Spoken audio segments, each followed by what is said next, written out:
horrible crash killed the driver of a pickup truck along I-77. This crash happened back in 2015, and at the time, troopers didn't know why the accident happened, and they didn't charge the other driver. But now, years later, an indictment, and this isn't the only years-old case with some new charges to it.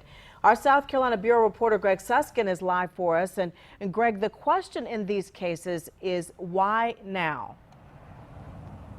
Right, it certainly did take some time. This wreck where we are happened in September of 2015, right there behind me on I-77 south of Chester, where an 18-wheeler drove right across that grass median there, hit a car coming the opposite way head on, killing that driver. And now the driver of that 18-wheeler faces felony charges, even though state troopers never arrested him.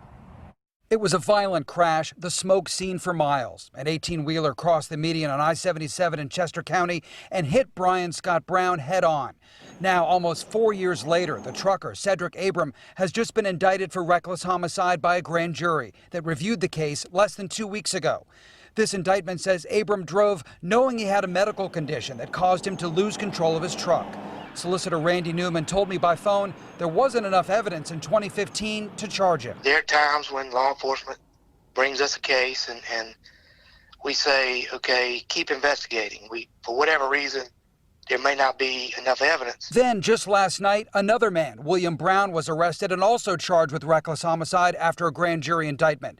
This was 3 years after the 2016 crash here on Highway 97 that killed Adam Swigert. Court records show Swigert's family sued Brown and his employer True Vista, Chester's phone company, because Brown was in a True Vista truck when he hit Swigert. That suit was settled last fall. Prosecutors say new evidence in both cases allowed them to charge both drivers. The victims' families are still waiting for justice. Hopefully, once we move forward with prosecution, we'll get these families the closure that they deserve.